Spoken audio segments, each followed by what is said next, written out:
जय श्री कृष्ण मित्रों।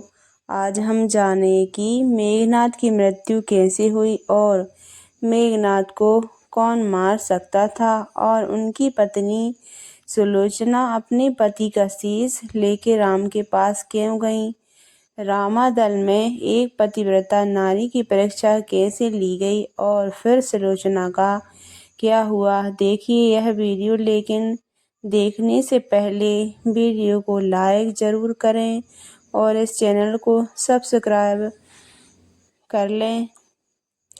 मेघनाद की मृत्यु के बाद पत्नी सुलोचना का क्या हुआ। सुलोचना वासु नाग की कन्या थी और लंका के राजा रावण के पुत्र मेघनाद की पत्नी थी। लक्ष्मण के साथ हुए एक भयंकर युद्ध में मेघनाद का वध हुआ। उसके कटे हुए शीश को भगवान श्री रामचंद्र जी के शिविर में लाया गया था। अपने पति की मृत्यु का समाचार पाकर सुलोचना ने अपने ससुर रावण से राम के पास जाकर पति का शीश लाने की प्रार्थना की, किंतु रावण उसके लिए तैयार नहीं हुआ।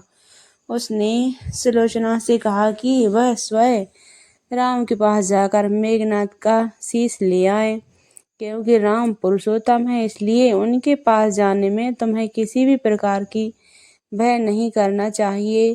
रावण के महापराक्रमी पुत्र मेघनाद का वध करने की प्रतिज्ञा लेकर लक्ष्मण जिस समय युद्ध भूमि में जाने के लिए प्रस्तुत हुए, तब राम उनसे कहते हैं, लक्ष्मण, रण में जाकर तुम अपनी वीरता और क्रोध से रावण पुत्र मेघनाद का वध कर दोगे, इसमें मुझे कोई संदेह नहीं है। परंतु एक बात का विशेष ध्यान रखना कि मेघनाद का मस्तक भूमि पर कदापि नहीं गिरना चाहिए, क्योंकि मेघनाद एक नारी व्रत का पति है और उसकी पत्नी परम पतिव्रता है।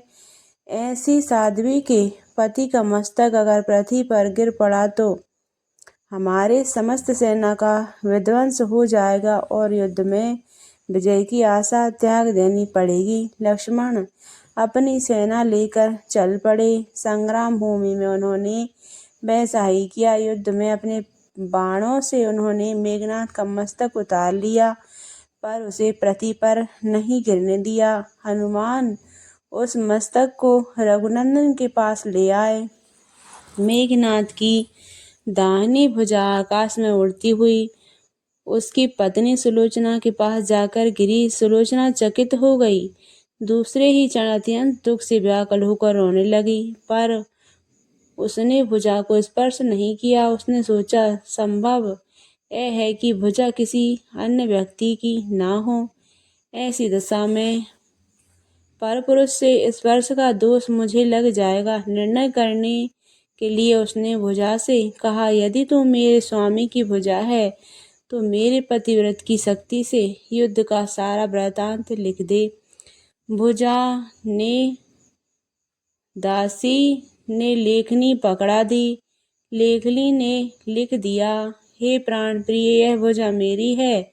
युद्ध भूमि में श्री राम के भाई लक्ष्मण से मेरा युद्ध हुआ। लक्ष्मण ने कई वर्षों से पत्नी, अन्न और निद्रा छोड़ रखी है। वे तेजस्वी तथा समस्त गुणों के से संपन्न हैं। संग्राम में उनके साथ मेरी एक नहीं चली। अंत में उन्हीं के बाणों से मेरा वध हो गया। यह मेरा प्रमाण है। श्री राम के पास मेरे शीश है। भुजा लिखित पंक्ति पढ़ते ही सुलोचना व्याकुल हो गई। पुत्र वधू के विलाप को सुनकर लंकापति शोक करने लगा।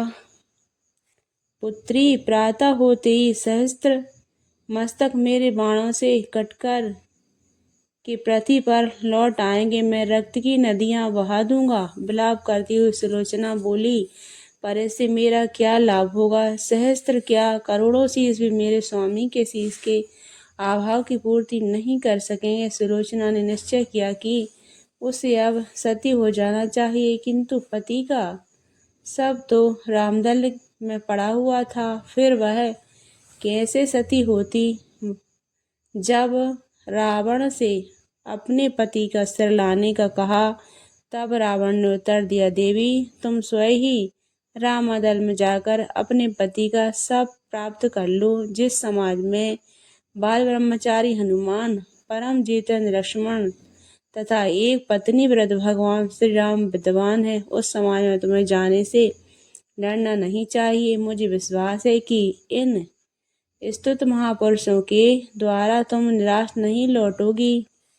सुलोचना के आने का समाचार सुनते श्री राम खड़े हो गए और स्वयं चलकर सुलोचना के पास आए और बोले, देवी, तुम्हारे पति विश्व के अत्यंत बड़े योद्धा थे और पराक्रम में उनके समान कोई नहीं था, किंतु विधि का लिखा कौन बदल सकता है। आज तुम इस तरह मेरे सामने खड़ी हो। सुलोचना भगवान से स्तुति करने लगी। भगवान श्री राम ने उसे बीच में ही टोक दिया और कहा, देवी, मुझे लज्जित न करो। पतिव्रता की महिमा अपार है, उसकी शक्ति की तुलना नहीं हो सकती।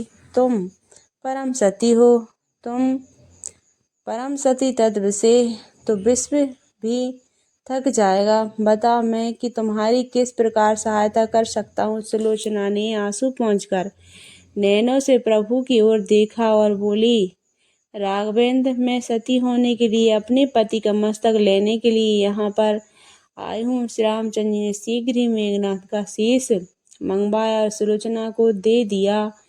पति का शीश देखते ही सुलोचना का हृदय अति अंत द्रवित हो गया। उनकी आंखें बड़े जोर से बरसने लगीं। रोते रोते उसने पास खड़े लक्ष्मण की ओर देखा और कहा, सुमंत नंदन, तुम भूलकर भी अगर मत करना कि इनका वध आपने किया है।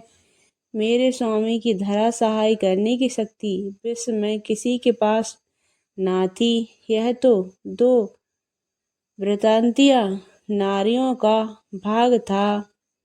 आपकी पत्नी की पतिव्रता है और मैं भी पति चरणों में अनुरक्त रखने वाली हूँ। उनकी अनन्य उपासना थी, पर दुर्भाग्य से मेरे पति एक पतिव्रता नारी का अपहरण करने वाले पिता का अन्न खाते थे और उन्हीं के युद्ध में उतरे थे। इसी से मेरे पति जीवन धन पर लोग सुधार गए। सभी योद्धा सुलोचना का राम सेवन में देखकर चकित थे। वे यह नहीं समझ पा रहे थे कि सुलोचना को यह कैसे पता चला कि उसके पति का शीश भगवान राम के पास है। जिज्ञासा शांत करने के लिए सुग्रीव ने पूछा, यह बात उन्हें कैसे ज्ञात हुई? मेघनाथ का शीश श्री राम के शिविर में है। सुलोचना ने स्पष्टता से बता दिया कि मेरे पति की भुजा युद्ध भूमि से उड़ती हुई मेरे पास चली आई थी। उसी ने लिखकर मुझे बता दिया कि